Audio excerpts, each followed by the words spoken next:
could. But after being there for 2 or 3 weeks, about 3 weeks, and x-rayed every part of my body, I had a specialist for every part of my body, they sent me home to die.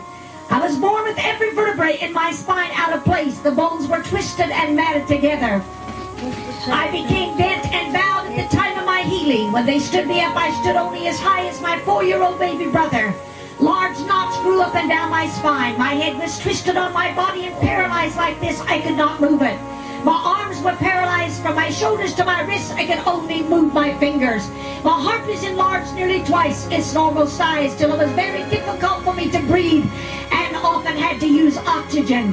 And in this condition, when there was no hope for me at the at the age of 11, and I was sent home to die.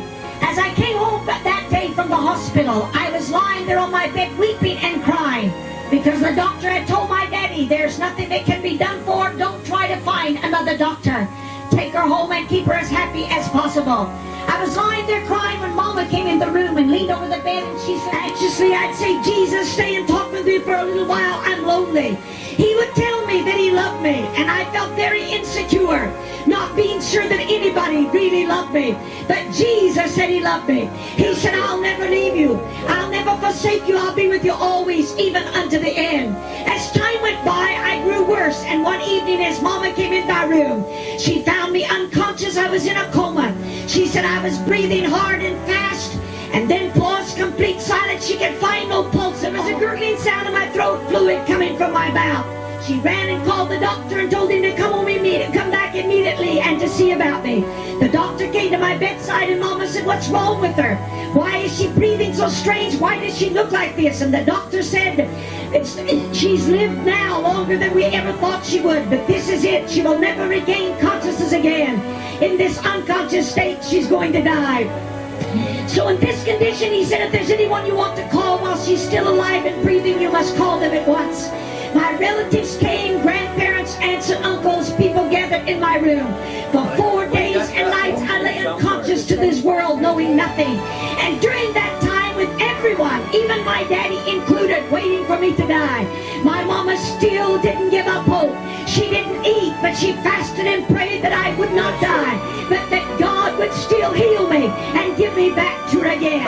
And the reason I'm alive and in this city and on this television tonight is because I had a mother who would not be denied. She would not give up. She hung on in faith, believing that all things are possible if you can only believe. The 5th morning I became conscious. Mama was leaning over my bed. When she saw my eyes, she could tell I was conscious. She shook me and said, Betty, it's Mother, you know me. I tried to speak, but I was so weak, no words would come. And so she leaned over again and said, Betty, it's Mama, don't you know me? And I smiled to let Mama know I was conscious and that I knew her. When I smiled and Mother knew I was conscious, she raised both hands and began to praise God, because she felt God had answered her prayer and given me back to her again. As I saw Mama standing there in arms, I praising God above everyone in the whole world. And the family is all there, and some others have come to see. And it's almost time for Jesus to come. She took me and placed me and put me on the pillows in the living room. With my head on my knees, I could see the feet of my family and those who would come that night. I was so happy. It's time for Jesus to come. I don't know what you do when you get happy. Some people jump, some people run, some people scream, but when I get real happy, I usually cry real hard. And the tears are streaming down my cheeks. I'm so happy. It's time for Jesus to come. My baby brother, 4 years of age, when they stood me up, was exactly as high as he was. He'd been my constant companion all his life. He would stay by my bed. As a little baby, Mama had his basket beside my bed. His crib was beside my bed. He grew up in my bedroom. And he'd known me all that time. And as he knelt there at my knees, he saw the tears on my face. He shook his little head and said, don't cry anymore, sis. It'll only be a minute, then you'll be bigger than I am. And then Mama said, it's time now for Jesus to come. Is there anything you want us to do before he comes? And remember, there's no pastor there, and there's no evangelist there, and I felt like somebody should do something. So I said, Mama, pray. We must be praying when he comes. The last thing I remember was Mama saying, you promise at 3 o'clock you come and heal her. You're not a man that you would lie or break a promise. Come now and healer for your own glory. Then I didn't hear Mama pray anymore. I heard a great noise as if a storm was coming up. The wind was roaring and rushing and raging. Through the room went a rushing mighty wind. And the drapes in the room swung in the breeze. The door slammed somewhere and yet outside it was a still, quiet day.